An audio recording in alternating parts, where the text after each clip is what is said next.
Qualified Digital is the premier full-service customer journey experience agency. To find out how we can help your digital B2B and B2C offerings shine brighter, contact us at qualifieddigital.com. QD powers the Fuzzy app, which verifies online profiles in seconds. Your digital gut check for safer, real-life connection. Find it in the App Store or at fuzzyverified.com. Christine? Diana. So tell me about your first car. Was it a beater? Was it a hand-me-down? Was it something new? I would call it a beater, but it was a red 91, I believe, Saab 900.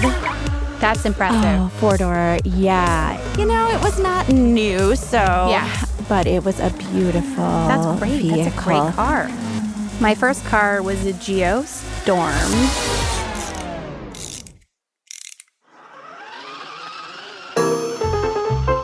Yes. Two-door. It was, I think, a 1990. Amazing. So we're a similar era going on. It had seen better days, this car. And then I put it How many through people hell. could you fit in that? I fit 8 people in that car, and it was a two-door. Yeah. So not legally 8 people, but that's how many people could fit in a Geo Storm.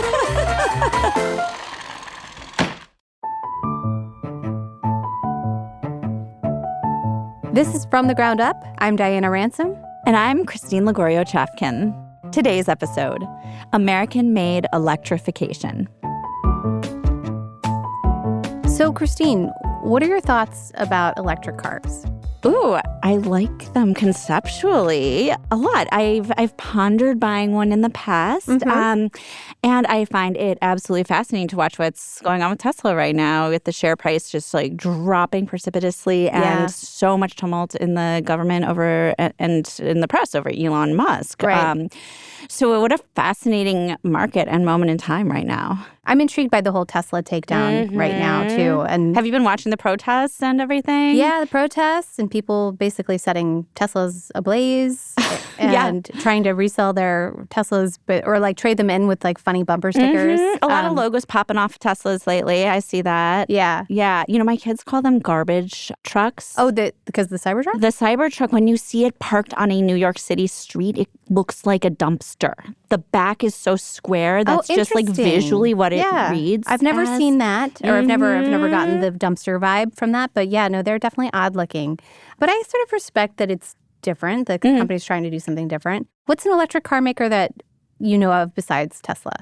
They've been in the news this week. I've read of 2 different electric car companies that I believe are owned by women. Nice. One makes a $20,000 really bare bones truck. I think it's called Slate. Slate, yes. Yeah. I have been hearing about that one. And then I certainly have heard of Rivian. Yeah.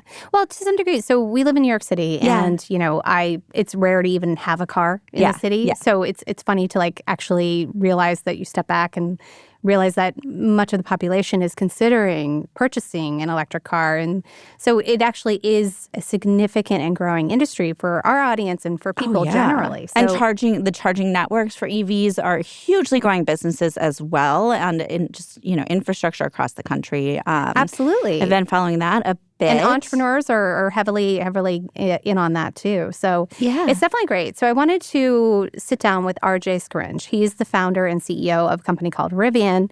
Rivian is also an EV maker, which you're aware of. So RJ's one of these rare entrepreneurs who, at the young age of 6, I want to say, knew exactly what he wanted to do with his life and what he wanted to do one day. And he wanted to make cars. Since I was a kid, I knew I wanted to start a car company. That's wild. Yeah. What inspired you to actually, I mean, you know, when you're thinking like, I'm a 6-year-old, I want to play with Spider-Man, you're like, I want to start a car company.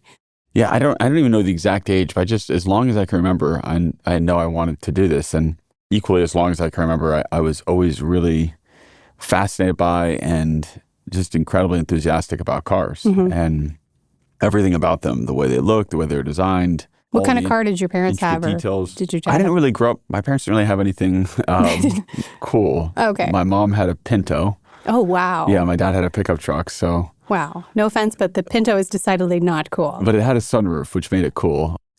But yes, we didn't really have anything extraordinary, to say the least. But I just grew up so into cars. And as I started to get older, I realized that they were causing a lot of issues in terms of local air quality issues, a lot of the disputes we have across the planet around access to liquid fuel. And of course, as I really started to look at it as I got older, realizing the impacts that these are having on our climate systems. And so decided I want to start a car company. I had no idea what that meant or what it would involve, and started sort of just thinking about that from some of my earliest memories. But every decision you made, I mean, I've heard past interviews with you, every decision you made has been to help better position you to be a leader of a car company. Yes, essentially, yeah. So you went to RPI for, you got your engineering degree. Yeah. And then you went and got a PhD at MIT. Yeah.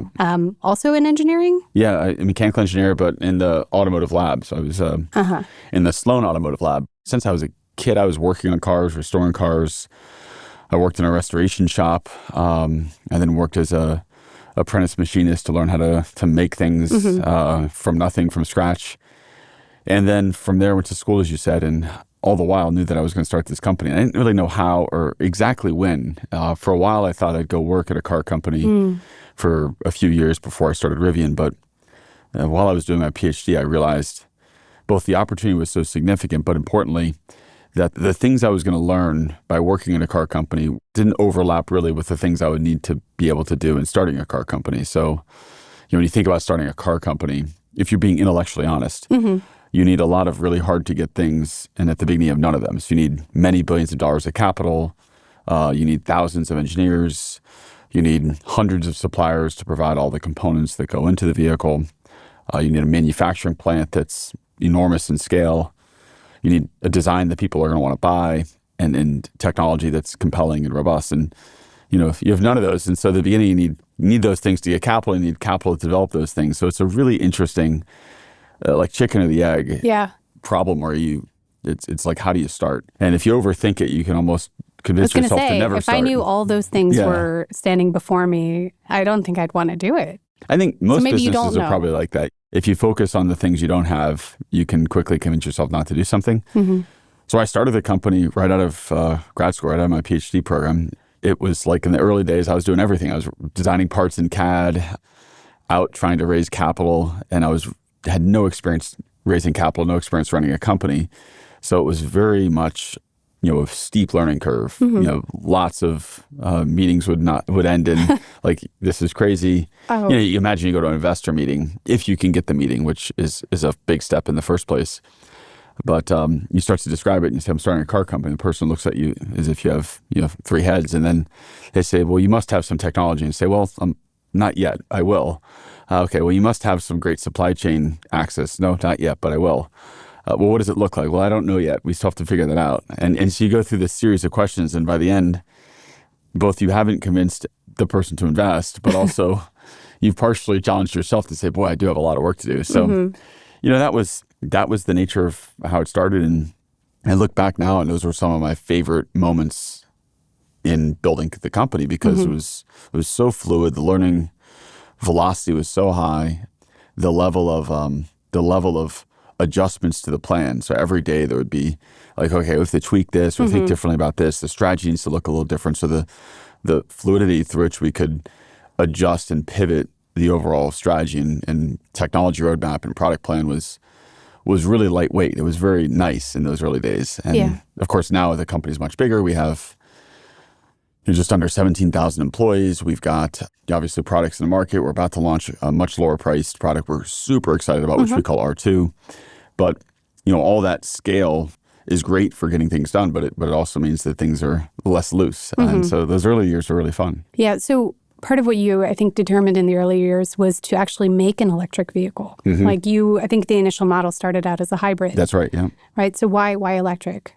It was always clear that was the end state. And when I first started, the question was, could we jump straight to that? And a lot of things were different when I first started. The thought was build a extremely efficient hybrid with a sports car form factor.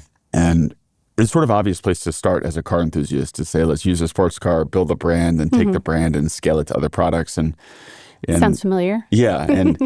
And so as I was out raising capital and trying to sell this idea to investors, every time you sell an idea or present a strategy, you have to almost question your own self. And in doing that, I realized there was like this problem. I felt like this bulge in my stomach where something wasn't right. And I realized over time that, not by design, but by coincidence, our strategy was really similar to what Tesla launched with. And of course, Tesla launched their brand and their company with a sports car, which they called the Roadster. And they launched it before I even started the company.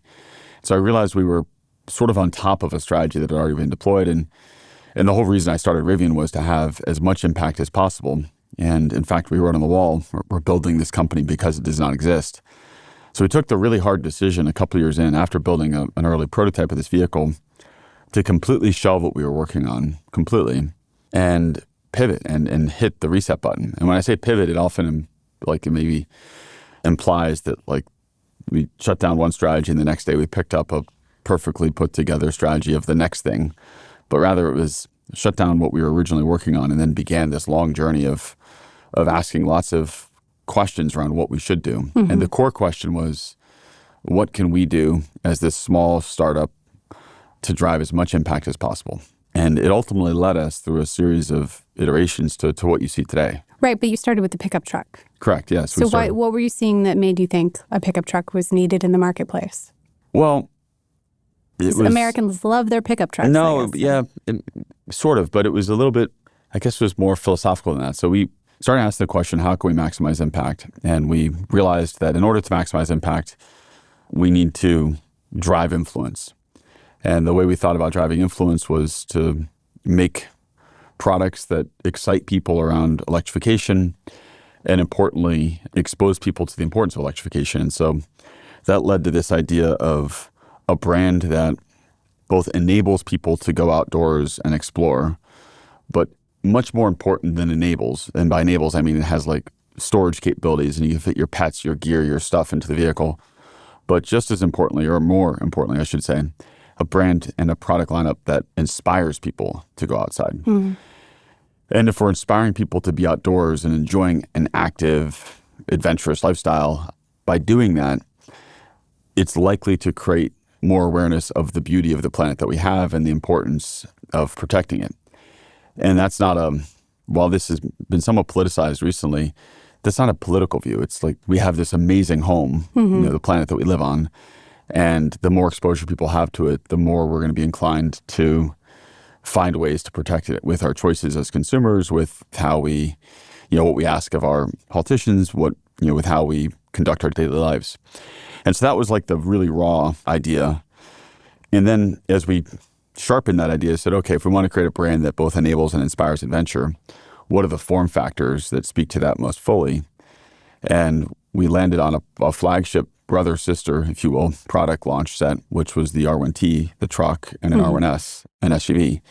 And those being the vehicles that most embodied and epitomized the idea of vehicles that enable and facilitate adventure. That you can fit kayaks or bikes or surfboards or telescope, whatever your thing is. So you're really starting with thinking about what the ultimate consumer wants to do with this product. The activities. Yeah. Yes, it was really activities-based. And that was why when you think of what we built with R1T as a flagship product, it's a premium pickup. We didn't intend it to be used for commercial activities. It's not you can put concrete in the back, but that's not its designed use case. And with that as the flagship, we then said under that, we'll launch a whole series of much lower priced products over time. The first of which is what we call R2. I was going to say, it's a good segue. Yeah. So you And so creatively, we called the next product R2. Following that is R3, and the continually different form factors, but also lower prices. Are we going to have an R2D2? Sorry. So we have to do that. Yeah. We'll have to figure out a way to do a special edition. So the R1S starts at $77,000-ish. Yeah. And the R2 is going to come in at $45,000. So what did it take to get the vehicle to be as less expensive as it is, as it will be? Did you have to scrap the bells and whistles? First of all, what is R2? Yeah, so let me first describe it. Could you call that out? So whereas R1 is a bit of a larger vehicle, the R1T being a truck, the R1S being a 7-passenger, 3-row SUV. R2 is a 2-row, 5-passenger SUV. And it embodies really the spirit and the character that we see in R1S, but with a smaller form factor, as you said already, at much lower price. And so we achieved the lower price, and importantly, I should say the lower cost, to make it through a bunch of different things. We, first and foremost, we just drove a lot of focus into part consolidation and in many cases part elimination through that consolidation. So as an example, we're using large high pressure die castings in the structure of the vehicle to get rid of a lot of the stamped panels. We're dramatically simplifying the electrical architecture even beyond what's in our R1 updates to consolidate the number of ECUs, to simplify the wiring harness. We redesigned the closure systems very differently than what we did in R1. And what we've achieved is a cost structure that's less than half that of what R1 is, which is important, of course, to get the price profitably down, to be able to be profitable at a $45,000 price point. But it's like every single, you think of a car, there's many millions of decisions. Every single decision has been looked at through the lens of cost optimization. And then in addition to that, very different than what we had in R1, our leverage with suppliers is much stronger. So when we selected suppliers for things like seats or tires or headlights on our launch vehicles, this was in 2018, 2019, and you can imagine.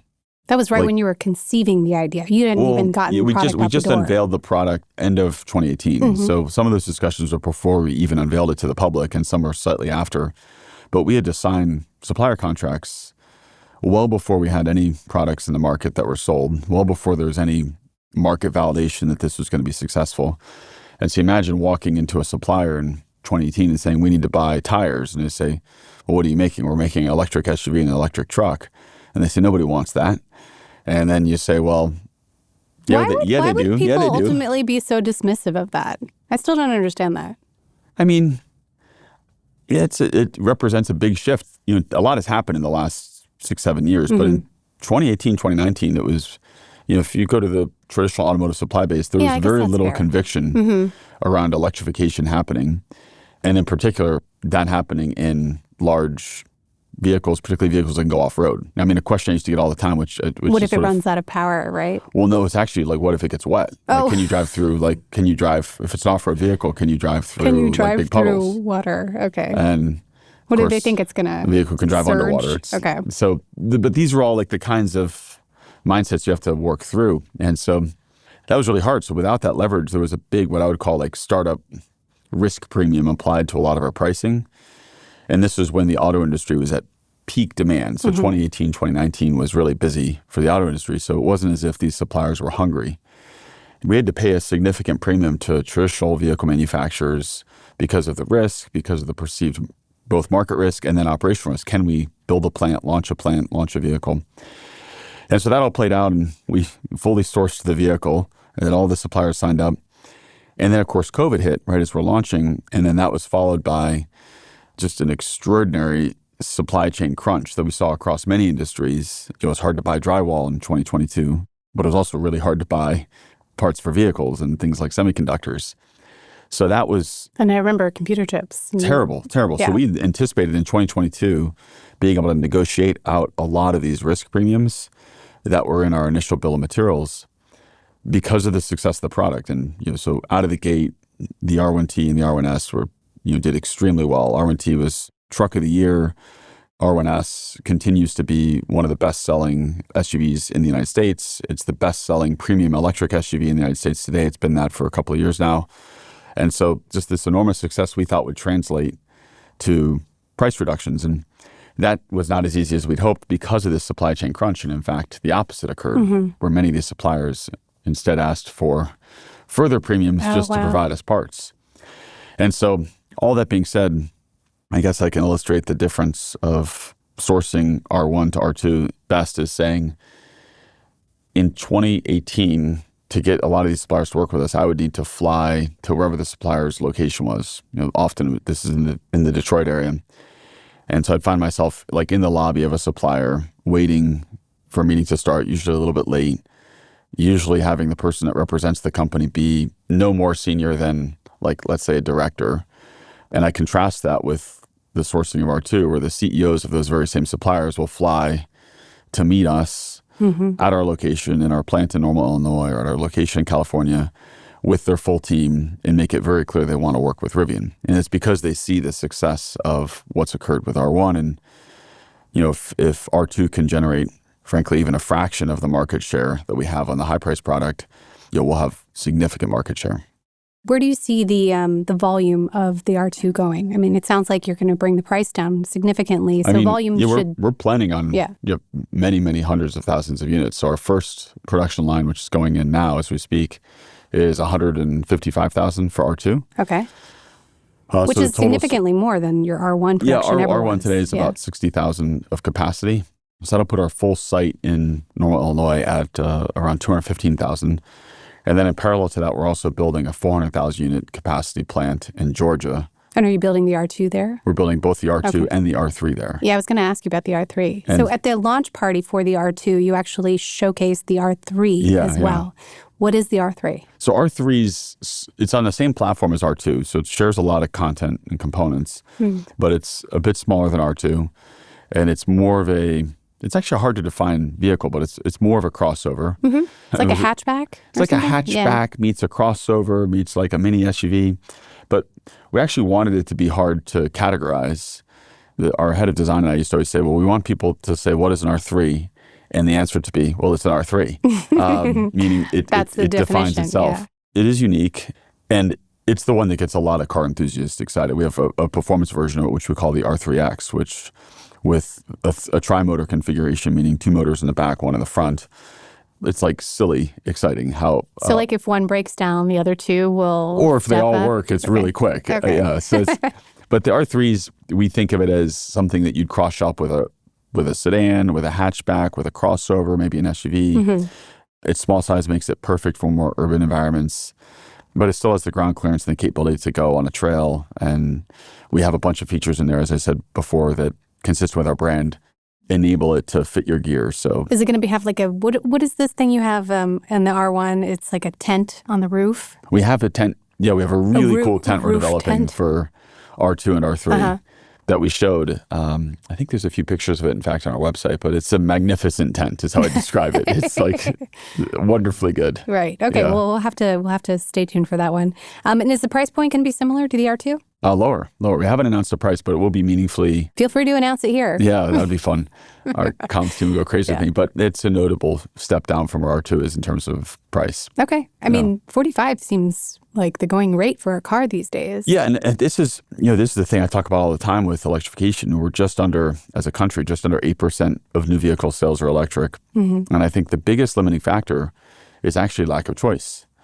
So if you're in the market to buy a vehicle today and the average transaction price of a new vehicle today is around $50,000 and you want to buy something that's $50,000 or lower, there's very, very few great or highly compelling EV choices in the market. And so we hope R2 gives customers a really exciting choice that hopefully compels them to make the leap into electric.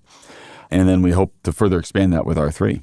And then R2 and R3 are both going to have autonomous capabilities. Correct. Is that right? Or you're just going to at some point flip a switch and they will potentially be autonomous at some point. Are they going to be out of the gate autonomous or are you going to make a software update that happens? Well, I look at it as an ever expanding spectrum, meaning at launch, they'll have autonomous capabilities and that will just continue to grow. And so we've designed, and we just put this into our R1 vehicles with a big upgrade, which we characterize on the vehicle. We call it the Gen 2 of the vehicle, where we increase the level of compute in the vehicle by 10x. We dramatically improve the camera set. We now have the more megapixels than any other car sold in the United States. We have 55 megapixels of cameras, incredible light performance. We have 5 radars, including a front imaging radar. And that's in every R1 produced now. And the beauty of that is it gives us a ton of headroom on the capability growing. So today in an R1, you can get on the highway and you can take your hands off the wheel and the vehicle drives itself. That's going to expand from highways to being able to go point to point. So you get in your car in your driveway and you put in an address and it drives itself. And then we expand from there to go not just hands off, point to point, but hands off, eyes off, where you can take your hands off the wheel and eyes off the road. And there's so much confusion around how we characterize these levels of autonomy, but you say level 2 or level 3, this means it's a true level 3, which is hands off, eyes off. And so that's the roadmap for R1, but it has the same self-driving platform that's going into R2. So the way these are now built is we're building an offline large parameter model. Think of it as like a big foundation model. And we use a distilled version of that in the vehicle running on this really capable inference platform to do all the real-time decisioning around what's happening around the vehicle. But I'd say it's one of the most exciting parts of the vehicle is the ability to see it increasingly drive itself, and importantly, still have the ability to operate the vehicle if you'd like. But under most conditions, in the not too distant future, the vehicle will be fully capable of driving itself. Are we ready for that as a society? Like, you have kids. Are you ready to take your eyes and hands off the wheel when your kids are in the car? I think it's a great question. Ultimately, this all ties back to safety. So the challenge with us as human drivers is we're really good at highly complex situations, and we're very bad at really simple, boring situations. So us picking up our phone and looking at a text and looking away from the road for 3 seconds, 5 seconds, 10 seconds is incredibly unsafe. The beauty of a self-driving vehicle is it doesn't blink. It doesn't look for texts. It's not looking at billboards. It's not listening to music. It's completely focused. And so with the way we're rolling out our features, we're being very thoughtful. We've done highway first, and this hands-free feature on the highway is very, very, very safe. And in fact, we offer our own insurance product. And one of the reasons we developed the insurance product is your insurance rates go down as you start to use self-driving more, because the risk of a collision drops so significantly relative to even the best human drivers. And so that's the metric for us, is the vehicles need to get safer and safer and safer. And the beauty of it is it's not something we are forced to do it. So if you can decide where you use the capabilities, do you want to use it on the highway? Do you want to use it only on certain highways? Or would you rather drive the vehicle yourself? And so our job is to make the platform so capable, be transparent around how safe it is, and provide customers this choice to get their time back, to be able to be in the vehicle and not be as focused on driving the vehicle, but rather have the vehicle drive itself. I wouldn't say I'm convinced, but that sounds convincing. Wait. So Rivian is not only an electric vehicle company, but also an insurance company too? Yes. Isn't that odd? Yeah. For a car company that also sells insurance, I think that's interesting. Yeah. And it sort of seems like obvious. Why isn't this a more broad thing? Why isn't this more generally available, that car companies do this? Interesting. But it seems obvious, like you're selling them the car. Why don't you sell them an insurance policy while you're doing it? Because you're often doing financing. Yes, if you're doing financing. So car companies have been doing financing for eons. But selling insurance has usually been this kind of specialized other party doing the action. So I think it has to do with the fact that Rivian is specialized in the sense that their parts it's not like a car. There's no engine in there. There's stuff that's rarefied for an EV car company to make and probably to work on should something happen to your car. So insurance might be this kind of newfangled thing for them. Insurers wouldn't know how to handle it. Insurers might not know how to handle it. Got it. And what about their self-driving technology?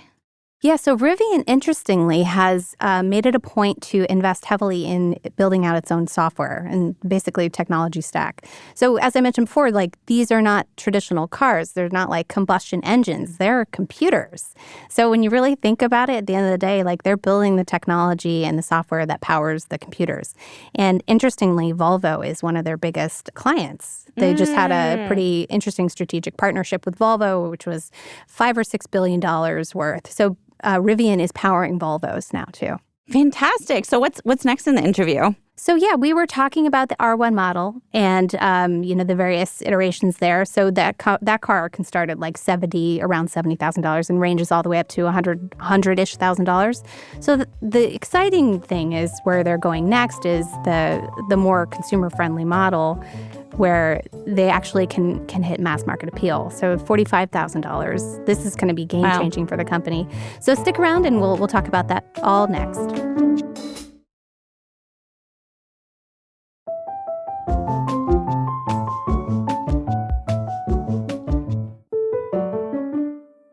Part of what I've heard about you and your company is that you have in the past chafed about this idea of not being considered a tech company.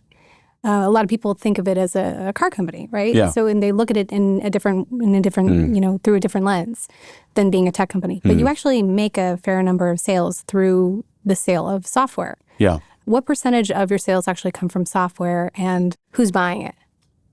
Yeah, I mean, one of the things that's unique about building a company like Rivian is it's so many different types of businesses in one. So we're Yeah, and I learned insurance too, which is we have an insurance wild. company, we have a finance company. I mean, we have a lot. It's just the nature of this business. It's so broad, and then because we are direct to consumer, we have a large service footprint. So we're a vehicle service company. We have a large sales network. We have a large distribution network. So we own parking lots throughout the country for accumulating and managing inventory.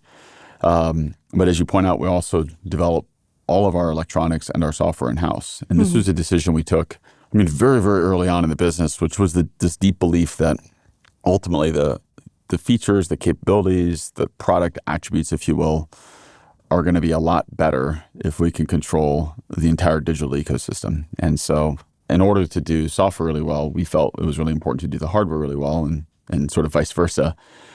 That decision, which we took years ago, was at the time, folks, even investors we had in the business were like, this seems like a lot. There are suppliers, tier one suppliers that can make the little computers that go in the car and provide software. And so in the auto industry, these are called ECUs, electronic control units. And like a modern traditional vehicle architecture will have, let's say, 100 plus of these little computers in the vehicle. And when you buy a seat or when you buy an air conditioning system from a supplier, it comes with this tiny little computer, a little microcontroller. And all of that dates back to the first microcontrollers, the first computers going into a vehicle, which actually ironically came with fuel injection systems. And over time, that proliferated into all these different things you source, bring little computers, and you have, as a result, this wildly complex, I'd call it horrifically inefficient network architecture and compute topology that exists in a traditional vehicle. And so we really thought that was wrong. And so what we've built into our vehicle is what we think of as a zonal architecture, where we have a very small number of computers that do a lot. So we have a computer that's on the east side of the car. We have a computer that's on the west side of the car. We have a computer that's in the south part of the car. And they do all the functions in those zones. And we own the software, we own the hardware, and that architecture takes a lot of cost out, many thousands of dollars of cost out. But it also, very, very importantly, allows us to control the features much more seamlessly. So if we want to change the sequence of events that occur when, let's say, you walk up to the car, we're not coordinating amongst 10 or 15 different suppliers. It's just us. So if we want to change the chirp of the vehicle when you lock it, to what the seat does, to what the air conditioning system does, to what the audio system's doing, to the vehicle ride height, each of those in a traditional car would be a different supplier that has to be coordinated with. Whereas in our case, we control the entirety of that software stack. So you can change the way somebody has customized their own car after they've purchased it? Yeah, so we do a monthly over-the-air update that adds new features. And because with software, we can do almost anything. It's a question of like, what features, what capabilities do you provide? But that platform has proven to be so powerful. I remember when we made the decision to do this, I said to our board at the time, this was like more than a decade ago, I was like, maybe someday this will be something other car companies will want to buy from us. Fast forward in the fall of last year, in the fall of 2024, we did a very large software licensing deal with Volkswagen Group. This is the second largest car company in the world. It's a $5 billion deal, right? Yeah, it's just under $6 billion deal to license this software stack and then some of our controllers, some of these ECUs, for use across all of their products. So that's Volkswagen Group is Volkswagen, Porsche, Audi. In Europe, brands like Skoda and Seat. So you have this broad spectrum of brands that will now be using our technology. And as you said, it's a wonderful thing for us from a revenue point of view. But importantly, it's a really strong validation to see this thing that we've worked on for so long now get deployed across a very large car company. Absolutely. That's so interesting. I have to imagine part of what, I guess, the headwinds that you face when we're talking about expansion of EVs, you were saying how 8% of the population has an EV at this point. Well, 8% of new vehicle sales. 8% of new vehicle sales. So of the car park, it's still a very small percentage. So what's preventing more adoption? And I believe you've said in the past that if we can bring down the cost of batteries, that would, and the efficiency of batteries, for instance, that would also kind of encourage more EV usage. Yeah. Is that right? And what's happening in the battery world, as far as you can see? I mean, the causality of adoption, or what's driving the adoption rate to be what it is, there's so many factors, and it's really easy to simplify it to say it's a singular thing. I'd say it's a mosaic of items that need to happen. I mean, there's the lack of charging So facilities. I'd say, if I were to list the top issues, I'd say first is vehicle choice. There's very few choices. I would argue that that's the biggest issue. And you sort of see that present pretty visibly in the fact that there's a very significant amount of market share concentration with one manufacturer, with Tesla. That's reflective of a lack of choice. It's like Tesla's historically had well over 50% market share. Tesla has some amazing products with the Model 3 and the Model Y being the vast, vast majority of their sales. But not everybody wants that form factor, that look of a vehicle, that set of features. And so when you contrast that with, let's say, the internal combustion world, where you have 300 choices under $50,000, you just have such a discrepancy of choice. And so I think that's one that needs to be solved. Of course, we hope to help solve that with R2 and R3 and eventually R4, I was going to say, and yeah. also. Yeah. Also. And also. Yeah. But I think that's one. I think the second is charging infrastructure, which you've talked about. That's a major gap. And the next is cost. And the biggest driver in cost of an EV that's different than a non-electric vehicle and a combustion vehicle is the battery.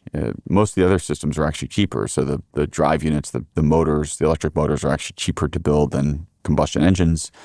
But battery is much more expensive to make than a fuel tank. And so taking the cost down on that requires a lot of things. It's technology advancement is one, and we've seen that where the cost of batteries come down by 10x over the last 15 years. But we also have real challenges in the supply chain. So how do we source lithium? How do we source nickel? Not only how do we source it, but where do we source it from? What are the trade agreements? So this gets into policy. I was going to say, what are the trade agreements we can't in have place? this conversation without talking about tariffs. Yeah, right? so there's big challenges, I'd say, with just sort of recognizing that the United States, doesn't have the perfect geological set for all the materials that go into a battery. And so it requires international trade. It requires partnerships to be built with companies that operate both mining facilities and processing facilities in other countries. And so that's been a huge part of what we've worked on over the last 3-4 years. So how have the tariffs impacted Rivian? So we produce 100% of the vehicles we make are produced here in the United States.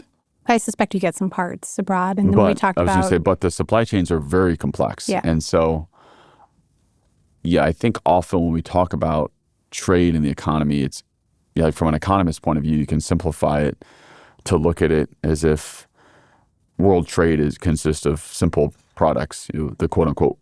Are we going to widget. talk about the iPencil? Oh, the quote unquote widget, or the things we sort of think of like just singular items. But in automotive, you have many tiers in your supply chain. So I use this as an example. Let's say a headlight. So we buy our headlights from a supplier in the United States. That supplier has 6 tiers of suppliers that feed into it. So you go back a step, that supplier is getting parts, in this case, sub-assemblies that go into the headlight, the supplier that makes the sub-assemblies. So these are things like the LEDs that go into it. There's suppliers to that supplier. There's suppliers to that supplier. So you go back the chain and eventually you get back to the raw material source. And this is everything from aluminum to plastics and composites. And in the case of a light, you actually have some rare earth metals that are used in the LEDs. Those are used more in electric vehicles. Yeah, and so they're used in a lot of things. Used in LEDs, they're used in magnets, so electric motors. So essentially, nearly every electric vehicle uses magnets with rare earth metals that come from other countries. And so the latest on that was that China had imposed new restrictions on exports of these sort of rare earth magnets. So, I mean, when you hear news like that seems to be changing daily. Do you have like a war room set up at Rivian where you address these things? Yeah, I mean, just navigating the trade environment is something every company and every business is doing. The more complex supply chains and businesses in aerospace or automotive that have these very long supply chains are certainly have a more complex look at this than, let's say, companies that are in apparel manufacturing or soft goods manufacturing, where it's pretty simple. It's usually 1 or 2 steps at most. And so I do think a lot of discussion ends up looking at the economy as if it's all apparel or coffee cups. This is a much more complex economy, and the intricacies of how dependent we are around this global supply chain that's been built over 100 years is real. And so we're working through that. I think the interesting thing here is this is very consistent for all car companies. So we're all working to navigate I think, a changing trade environment for sure. Yeah, but it is hard, especially when you're about to come out with a more cost-efficient vehicle, and then you start to see like, oh, your own costs start to spike. I can imagine it being hard to kind of like make sure you deliver. Yeah, in some ways, R2 launches next year. And so we do have some time to respond to the new environments. I think what everyone's looking for is to try to understand where's it going to settle. So where's the end state? And, we understand the objectives. And so we're very U.S.-centric. We have, as I said, thousands and thousands of people here working in the United States and you're developing expanding technology a facility here. So I think we're very aligned with the administration's objectives. And now we're just navigating some of the realities of our global supply chain. But you're also starting a whole new startup. Yeah. And this is a micromobility firm called Also. Yeah. Which is a very confusing name, I have to say. I'm sorry. But why did you call it Also? And why do you think now is a good time to start a micromobility company? So I love that you asked the name. Before I even started Rivian, when you really look at what's necessary to transition the global transportation system to something that's truly sustainable, meaning, when I say sustainable, meaning it can work hundreds of years from now. So said differently, like not dependent on fossil fuels. That requires us to look at a lot of different form factors in the United States. And in a lot of the developed markets, we're very trained to think about transportation through the lens of a car. And as a car enthusiast, it's very natural for me to think of it through the lens of a car. But as you look at transportation in, let's say, Southeast Asia or India or Brazil or Central Africa, you look at a lot of these areas, we have a lot of people that also need to conduct commerce, need to move around, need to go places, need to carry things. A lot of the form factors used in those markets are much different than what we think of as a car. So they're often two-wheelers and in some cases 3 or 4-wheelers, but not 4-wheelers in the sense of a car, more 4-wheelers in the sense of like a quadricycle. Like an EV golf cart kind of thing? Not a golf cart in the sense of how we think of it, but like a 4-wheeler type thing that carries stuff. Okay. And so one of the early questions I had was whether we wanted to focus on that market or vehicles. And this was a question we asked 15 years ago. We decided to focus Rivian on vehicles and what you've ultimately seen us build as a product set, because we felt that would have the most impact of also influencing other manufacturers, influencing consumer demand in these big markets that are the largest markets in terms of emissions. But we recognize that we do need to go solve electric mobility in smaller form factors as well. And so a few years ago, we decided to put a skunkworks team together that said, boy, we've developed this incredible vertically integrated technology set around high voltage systems, so batteries, drive units, and then all the connected systems in the software platform. Can we squeeze that into a much, much smaller form factor and a much lower cost structure for non-traditional mobility applications? And really a heavy focus on two-wheelers. And we started to do the work on that. And after a couple of years of work on it, we realized, wow, this is going really well. And the idea is way bigger than we originally thought. And the scale of the opportunity is enormous. But it's going to be a different brand story. And it's going to be something that's a different product set. And while there's some overlap in some markets with Rivian, we need this company to go blossom on its own. Mm-hmm. And so we decided to spin it out, and we announced it earlier this year, we raised $105 million of outside capital to come into it. So it's a really well-financed from, as a sort of first outside investment. And the name came out of exactly what it is. We said if we want to transition a world to sustainable transportation, we also need to go do all these other things. It's not enough to just do vehicles. And so the name was born out of its existence, that it's doing it's also focusing on the other forms of transportation. All right, so I guess that does make sense. You took your company public in 2021. Yeah. Do you have any reservations about having gone that route? Obviously, you can do more. You have a little more freedom as a privately held company. Yeah, I mean, being a private company has all kinds of advantages, especially when things are really dynamic. There's no limitations to what you can discuss with your investors. You can pivot more sharply. You can be more restrained in what you say publicly. So it's really helpful, I think, in the early days. But we really felt that Rivian and the impact it's trying to drive and the scale of the business we're working to create, we want Rivian to be building many millions of units a year and be one of the largest car companies in the world. And so it really needed to be a public company. And we also recognized the amount of capital we would need. So we raised over $12 billion privately before we went public. And then when we went public, we had a very large IPO, which ultimately brought in another around $14 billion. And we timed it really well. The market was really... Yeah, it was a huge IPO. Yeah, it was a big IPO.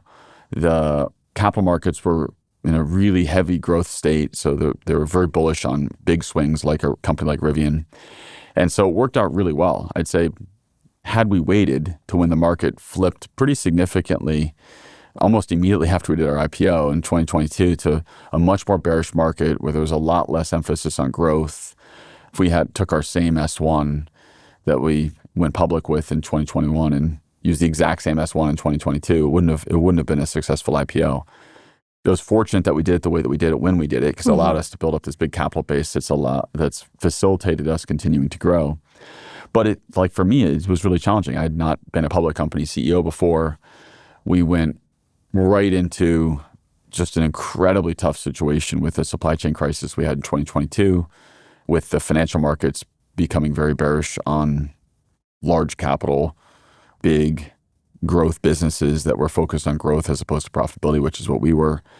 And so just navigating that was, again, I look back now and I'm like, oh, that was really fun because I learned a lot. It was painful. It sort of helped build us some of the resilience that we now have within the business. And now we're much more familiar with being a public company. And we're obviously very hopeful that we'll see the value of our business continue to expand as we launch R2 and dramatically increase the revenue for the business and the profitability of the business. But this type of a company, I think, needed to be public. Yeah. And you could debate did it go too early, too late? I don't know. But we're public now, so we are what we are. Well, you could always go back private again if you wanted to. Anyway, I've learned a lot about cars. Thank you so much. Well, thank you. This has been a real pleasure to speak with you today, so appreciate your time. Thanks. So one thing that really struck me about the conversation that I had with RJ was just how optimistic he is. He's a big fanboy of American manufacturing and also just seemed completely unfazed by tariffs. Yeah, I mean, I can see that this is a great moment in time for him. He's manufacturing most of his stuff directly in America, the vehicles right in America. Right, and right. I mean, I think Trump today just also released some of the tariffs for automakers, right? Yeah, but I mean, he's riding this wave of just distrust of Elon Musk and Tesla, right? I mean, it's a fantastic moment. How prepared do you feel like he is for the future, beyond this wave and beyond this moment?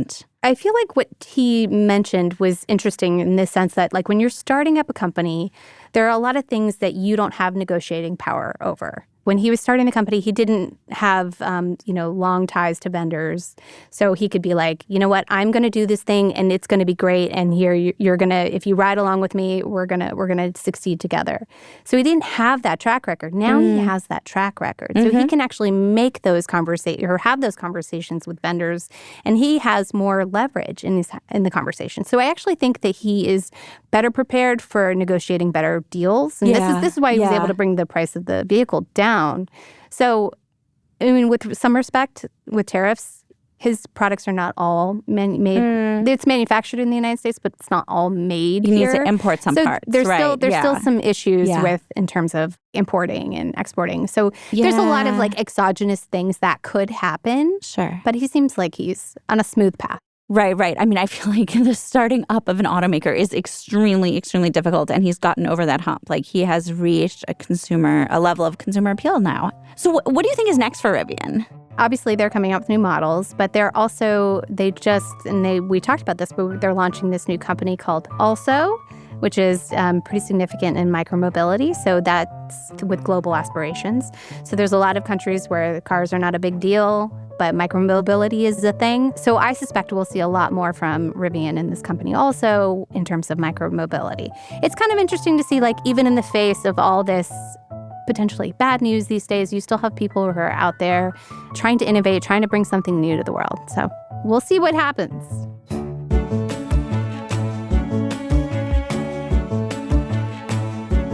That's all for this episode of From the Ground Up. Be sure to subscribe on Apple Podcasts, Spotify, or your podcast platform of choice. Also, if you like this episode or have suggestions of topics you'd like to hear about, Leave us a review on Apple Podcasts or reach out to us on all of the Inc.'s social channels. From the Ground Up is produced by Blake Odom and Avery Miles with Diana Ransom and myself, with help from Sam Gebauer and Hawa Otori. Editing by Matt Totter. Mix and sound design by Nicholas Torres.